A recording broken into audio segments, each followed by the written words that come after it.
മൂന്നാം നരേന്ദ്രമോദി സർക്കാരിന്റെ സത്യപ്രതിജ്ഞയ്ക്കൊരുങ്ങി രാജ്യതലസ്ഥാനം. നാളെ വൈകിട്ട് സത്യപ്രതിജ്ഞ നടക്കാനിരിക്കെ സഖ്യകക്ഷികളുമായുള്ള ചർച്ച വേഗത്തിലാക്കിയിരിക്കുകയാണ് ബിജെപി. ഇന്ന് രാത്രിയോ നാളെ ഉച്ചയ്ക്ക് മുൻപായോ മന്ത്രിമാരുടെ പട്ടിക പുറത്തുവന്നേക്കും. MG മിഥുൻ നാഷണൽ ഡെസ്കിൽ നിന്ന് കൂടുതൽ വിവരങ്ങളുമായി ചേരുകയാണ്. മിഥുൻ, രണ്ട് കാര്യങ്ങളുണ്ട്. പ്രധാനമായും ആദ്യം ഇപ്പോൾ നോക്കുമ്പോൾ കൂടുതൽ അപ്ഡേറ്റ്സുകൾ പുറത്തു വരുന്നതനുസരിച്ച് കോൺഗ്രസിന്റെ പ്രവർത്തക സമിതി യോഗം അത് കഴിഞ്ഞിരിക്കുന്നു. അതിൽ പ്രമേയം പാസാക്കിയിരിക്കുന്നു. രാഹുൽ ഗാന്ധി തന്നെ പ്രതിപക്ഷ നേതാവാകും എന്നുള്ള സൂചനകളാണ്, ഉറപ്പിക്കാവുന്ന സൂചനകളാണ് പുറത്തു വന്നുകൊണ്ടിരിക്കുന്നത്. അതുമായി ബന്ധപ്പെട്ട വിവരങ്ങൾ, ഒപ്പം ബിജെപിയുടെ സർക്കാർ രൂപീകരണം, NDA സർക്കാർ രൂപീകരണത്തിലേക്ക് കടക്കുമ്പോൾ നിർണായകമായ ചർച്ചകൾ പുരോഗമിക്കുകയാണ്. പലവിധ ആവശ്യങ്ങൾ, ചെറുകക്ഷികൾ അടക്കം ക്യാബിനറ്റ് പദവി അടക്കം ആവശ്യപ്പെടുന്ന ഒരു സാഹചര്യമുണ്ട്. എന്നാൽ ഏറ്റവും ഒടുവിലെ വിവരങ്ങൾ ലഭിക്കുമ്പോൾ ഈ സ്പീക്കർ സ്ഥാനം ആവശ്യം, അതിൽ നിന്ന് TDP പിന്നോട്ട് പോകുന്നു എന്നുകൂടി അറിയുന്നു. എന്തായാലും ഇതിലൊരു വ്യക്തമായ ചിത്രം ഇന്ന് രാത്രിയോടുകൂടിയോ നാളെ ഉച്ചയ്ക്ക് മുമ്പായോ കൂടിയോ തെളിയും എന്നുള്ളതിൽ ഉറപ്പല്ലേ? ആര്യ, തീർച്ചയായും നിലവിലിപ്പോൾ കോൺഗ്രസിന്റെ പാർലമെന്ററി പാർട്ടി യോഗം ഇപ്പോൾ പുരോഗമിക്കുകയാണ്. പാർലമെന്റിൽ സോണിയാഗാന്ധിയും ഒപ്പം തന്നെ മല്ലികാർജ്ജുൻ ഖാർഗെയും രാഹുൽ ഗാന്ധിയും അടക്കമുള്ള പ്രധാനപ്പെട്ട നേതാക്കളെല്ലാം തന്നെ പാർലമെന്റിൽ എത്തുകയും ചെയ്തിട്ടുണ്ട്. മുതിർന്ന കോൺഗ്രസ് നേതാക്കളൊക്കെ തന്നെ പാർലമെന്റിലേക്ക് എത്തിച്ചേർന്നിട്ടുണ്ട് എന്നാണ് മനസ്സിലാക്കാൻ സാധിക്കുന്നത്. ഈ ഒരു യോഗത്തിൽ ലോക്സഭാ കക്ഷി നേതാവിനെയും ഒപ്പം തന്നെ ചീഫ് വിപ്പ് അടക്കവും ഒപ്പം തന്നെ ഡെപ്യൂട്ടി ലീഡറെ അടക്കം തെരഞ്ഞെടുക്കുന്നതിന് വേണ്ടിയുള്ള നടപടിക്രമങ്ങളായിരിക്കും ഇനി അങ്ങോട്ട് നടക്കുക എന്നാണ് മനസ്സിലാക്കാൻ സാധിക്കുന്നത്. തൃണമൂൽ കോൺഗ്രസ് അവരുടെ ഡെപ്യൂട്ടി ലീഡറെയും ഒപ്പം തന്നെ ലോക്സഭാ കക്ഷി നേതാവിനെയും കൂടാതെ ചീഫ് വിപ്പിനെ ഒക്കെ തെരഞ്ഞെടുത്ത ഒരു പശ്ചാത്തലമുണ്ട്. അവരുടെ യോഗം അല്പസമയത്തിന് മുമ്പാണ് അവസാനിക്കുകയും ചെയ്തത്. അതേസമയം നേരത്തെ കോൺഗ്രസിന്റെ വർക്കിംഗ് കമ്മിറ്റി യോഗം പൂർത്തിയാവുകയും പ്രമേയം പാസ്സാവുകയും ചെയ്തു. പ്രതിപക്ഷ നേതാവായി രാഹുൽ ഗാന്ധിയെ തന്നെ തുടരാൻ, അല്ലെങ്കിൽ രാഹുൽ ഗാന്ധിയെ നിയമിക്കുന്നതിന് വേണ്ടി ഏകകണ്ഠേനമായി പ്രമേയം പാസ്സാക്കുകയും ചെയ്തു. കഴിഞ്ഞ തവണയും നമുക്കറിയാം 2019 സമാനമായ രീതിയിൽ രാഹുൽ നയിക്കട്ടെ എന്നുള്ള ഒരു ഏകകണ്ഠേയമായ ഒരു തീരുമാനമുണ്ടായി എങ്കിൽ പോലും തന്നെ പിന്നീട് അതിൽ നിന്ന് രാഹുൽ ഗാന്ധി പിന്മാറുന്നത് നമ്മൾ കാണുകയും ചെയ്തു. പക്ഷേ നിലവിലെ സാഹചര്യം അതല്ല. വലിയ മുന്നേറ്റം ഇത്തവണത്തെ ലോക്സഭാ തെരഞ്ഞെടുപ്പിൽ നടത്താൻ കോൺഗ്രസിനായിട്ടുണ്ട്, ഒപ്പം തന്നെ പ്രതിപക്ഷ കക്ഷികൾക്കായിട്ടുണ്ട്. അതുകൊണ്ട് തന്നെ രാഹുൽ ഗാന്ധി തന്നെ പ്രതിപക്ഷ നേതാവ് ആകട്ടെ എന്നുള്ള ഒരു നിലപാടിലേക്ക്, അല്ലെങ്കിൽ ഒരു തീരുമാനത്തിലേക്ക് കോൺഗ്രസ് പ്രവർത്തക സമിതി യോഗം എത്തിയിരിക്കുന്നു. അത് ഇനി രാഹുൽ ഗാന്ധിയുടെ ഒരു തീരുമാനമാണ് അറിയേണ്ടതായിട്ടുള്ളത്. രാഹുൽ ഇത് ഏറ്റെടുക്കുമോ, രാഹുൽ തന്നെ നയിക്കുമോ പ്രതിപക്ഷ പാർട്ടികളെ എന്നാണ് നമുക്കിനി കണ്ടറിയേണ്ടിയിരിക്കുന്നത്. എന്തായാലും യോഗം അല്പസമയത്തിന് മുമ്പാണ് പൂർത്തീകരിച്ചത്. ഇപ്പോൾ കോൺഗ്രസ് പാർലമെന്ററി പാർട്ടി യോഗം ഇപ്പോൾ പുരോഗമിക്കുകയും ചെയ്യുന്നു. ഞാൻ സൂചിപ്പിച്ച പോലെ തന്നെ പ്രധാനപ്പെട്ട തലത്തിലേക്ക് ചീഫ് വിപ്പിനെ അടക്കം തെരഞ്ഞെടുക്കേണ്ടതായിട്ടുള്ള ഒരു സ്ഥിതിവിശേഷത്തിലേക്ക് കാര്യങ്ങൾ എത്തുന്നു. ഒപ്പം തന്നെ നേരത്തെ ആര്യ സൂചിപ്പിച്ചതുപോലെ തന്നെ നിർണായക യോഗങ്ങൾ ഡൽഹി കേന്ദ്രീകരിച്ച് തിരക്കിട്ട് നടക്കുന്നു എന്നുള്ളത് തന്നെയാണ് ഏറ്റവും ശ്രദ്ധേയമായിട്ടുള്ള കാര്യം. JP നദ്ദയുടെ നേതൃത്വത്തിലാണ് ഇപ്പോൾ ഘടകകക്ഷിയുമായി ഈ ഒരു സീറ്റ് ധാരണയുമായി ബന്ധപ്പെട്ടുള്ള ചർച്ചകൾ പുരോഗമിക്കുകയും ചെയ്യുന്നത്.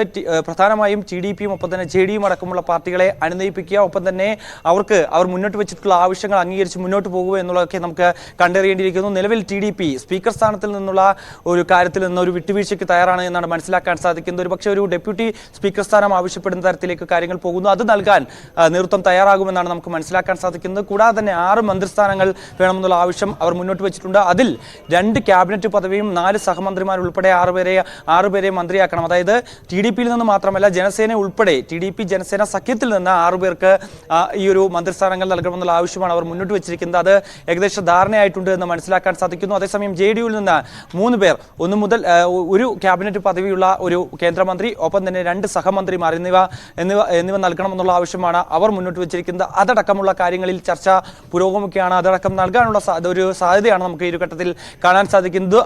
അതോടൊപ്പം തന്നെ നാളെ രാത്രി 7:30 കൂടിയാണ് ഈ സത്യപ്രതിജ്ഞ ചടങ്ങുകൾ നടക്കുന്നത്. രാഷ്ട്രപതി ഭവനിൽ പ്രധാനപ്പെട്ട നേതാക്കൾ, ലോകമെമ്പാടുമുള്ള പ്രധാനപ്പെട്ട നേതാക്കളൊക്കെ തന്നെ ഡൽഹിയിലേക്ക് എത്തിക്കൊണ്ടിരിക്കുകയാണ്. ഷെയ്ഖ് ഹസീന അടക്കമുള്ള നേതാക്കൾ ഇതിനോടകം തന്നെ ഡൽഹിയിലേക്ക് എത്തുകയും ചെയ്തിട്ടുണ്ട്. വലിയ ഒരു വർണ്ണാഭമായ ചടങ്ങാക്കി മാറ്റാൻ തന്നെയാണ് മോദി സർക്കാരിന്റെ 3ാം മന്ത്രിസഭ രൂപീകരിക്കുന്നതുമായി ബന്ധപ്പെട്ട് നടക്കുന്നത്. അതിന്റെ ഒരുക്കങ്ങളൊക്കെ തന്നെ ഈ ഒരു ഘട്ടത്തിൽ പൂർണ്ണമായിട്ടുണ്ട് എന്നാണ് മനസ്സിലാക്കാൻ സാധിക്കുന്നത്. അതേസമയം നരേന്ദ്രമോദിയോടൊപ്പം ആരൊക്കെ നാളെ സത്യപ്രതിജ്ഞ ചെയ്യുമെന്നുള്ളതാണ് നമുക്കിനി അറിയേണ്ടതായിട്ടുള്ളത്. ഒരു പക്ഷേ ഇന്ന് രാത്രിയോടുകൂടി തന്നെ ഇതിൻ്റെ ഒരു പട്ടിക പുറത്തു വരുമെന്നാണ് പ്രതീക്ഷിക്കുന്നത്. അല്ലെങ്കിൽ നാളെ ഉച്ചയോടുകൂടി തന്നെ ഇതിൻ്റെ ഒരു അന്തിമ തീരുമാനം അറിയുകയും ചെയ്യും.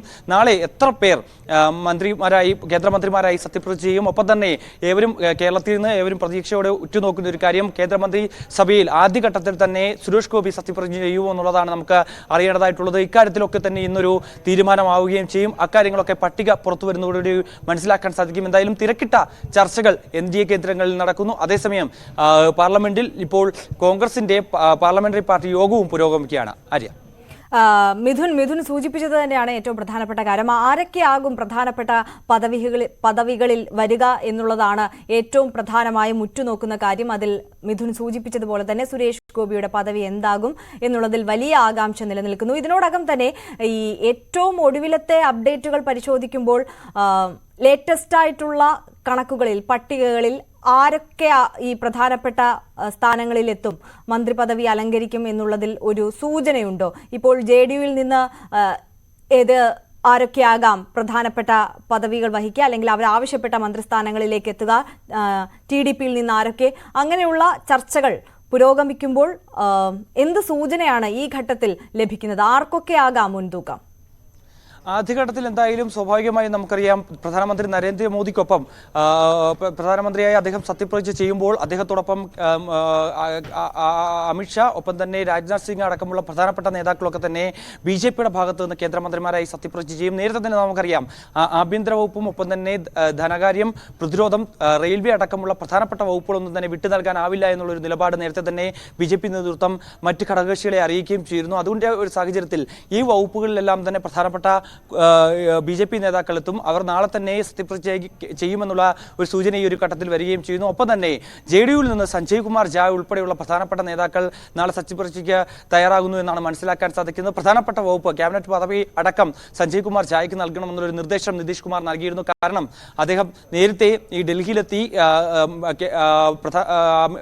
അതായത് നരേന്ദ്രമോദിയും ഒപ്പം തന്നെ അമിത്ഷായും JP നദ്ദയുമായിട്ടുള്ള കൂടിക്കാഴ്ചയിലൊക്കെ തന്നെ അദ്ദേഹത്തോടൊപ്പം സഞ്ജയ് കുമാർ ജാ അടക്കമുള്ള പ്രധാനപ്പെട്ട നേതാക്കൾ ഉണ്ടായിരുന്നു. അതുകൊണ്ട് തന്നെ അദ്ദേഹത്തെ തന്നെയായിരിക്കാം പ്രധാനമായും JDUവിന്റെ പാർലമെന്ററി പാർട്ടി നേതാവായി പരിഗണിക്കുക. അതുകൊണ്ട് തന്നെ അദ്ദേഹത്തിന് പ്രധാനപ്പെട്ട വകുപ്പുകൾ നൽകാനുള്ള ഒരു സാധ്യത കൂടി ഈ ഒരു ഘട്ടത്തിൽ ഉയർത്തിരുന്ന് വരികയും ചെയ്യുന്നു. അതേസമയം TDPയിൽ ആർക്കൊക്കെ ഈ ഒരു മന്ത്രിസ്ഥാനം ലഭിക്കുമെന്നുള്ളതാണ് ഇനി കണ്ടറിയേണ്ടിയിരിക്കുന്നത്. എന്തായാലും TDPയിൽ അത് ഏകദേശം ധാരണയായിട്ടുണ്ട് എന്നാണ് മനസ്സിലാകുന്നത്. ചന്ദ്രബാബു നായിഡു ഇന്ന് അവരുടെ ജയിച്ചു വന്നിട്ടുള്ള MP-മാരുടെ യോഗം ഉച്ചയോടെ ചേർന്നിരുന്നു. അതിൽ ആർക്കൊക്കെ മന്ത്രിസ്ഥാനങ്ങൾ നൽകണം, ഒപ്പം തന്നെ ജനസേനയുമായി ഒരു കൂടിയാലോചന നൽകുകയും ചെയ്തിട്ടുണ്ടായിരുന്നു. അതായത് ഞാൻ നേരത്തെ സൂചിപ്പിച്ച പോലെ തന്നെ ഈ 6 മന്ത്രിപദങ്ങൾ നൽകുന്നതിൽ അതിൽ ജനസേന ഉൾപ്പെടുത്തിക്കൊണ്ട് 6 മന്ത്രിപദങ്ങൾ നൽകണമെന്നുള്ള ആവശ്യമാണ് TDP മുന്നോട്ട് വയ്ക്കുകയും ചെയ്തിരിക്കുന്നത്. അതിൽ ആരൊക്കെയാണ് നാളെ സത്യപ്രതിജ്ഞയ്ക്ക് എത്തുന്നത് എന്നുള്ള അടക്കമുള്ള കാര്യങ്ങൾ നമുക്ക് ഇനി കണ്ടറിയേണ്ടിയിരിക്കുന്നു. എന്തായാലും നിലവിൽ പട്ടിക രൂപീകരണം അതിന്റെ അന്തിമ ഘട്ടത്തിലേക്ക് എത്തിയിരിക്കുന്നു എന്ന് മനസ്സിലാക്കാൻ സാധിക്കുന്നു. ഒരുപക്ഷെ ഇന്ന് രാത്രിയോടുകൂടി ഒരു ആരൊക്കെ നാളത്തെ സത്യപ്രതിജ്ഞാ ചടങ്ങിൽ കേന്ദ്രമന്ത്രിമാരായി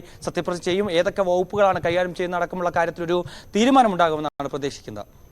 തീർച്ചയായും MG മിഥുനാണ് വിവരങ്ങൾ നൽകിയത്. എന്തായാലും 25 മണിക്കൂർ കൂടിയേ ഇനി മൂന്നാം നരേന്ദ്രമോദി സർക്കാർ സത്യപ്രതിജ്ഞ ചെയ്ത് അധികാരത്തിലേറാൻ സമയം ബാക്കിയുള്ളൂ. എന്തായാലും അന്തിമ പട്ടിക, മന്ത്രിസഭയിൽ ആരൊക്കെ, പ്രധാന പദവികൾ ആരൊക്കെ വഹിക്കും എന്നുള്ളതിൽ ഒരു തീരുമാനം ഉടൻ തന്നെ ഉണ്ടാകും എന്നുള്ളതാണ് പ്രതീക്ഷിക്കുന്നത്. തിരക്കിട്ട ചർച്ചകൾ പുരോഗമിക്കുകയാണ്. അതേസമയം പ്രതിപക്ഷ നേതാവായി രാഹുൽ ഗാന്ധി തന്നെ സഭയിൽ ഉണ്ടാകും എന്നുള്ള റിപ്പോർട്ട് കൂടി, സ്ഥിരീകരിക്കുന്ന റിപ്പോർട്ടുകൾ കൂടി പുറത്തുവരുന്നു.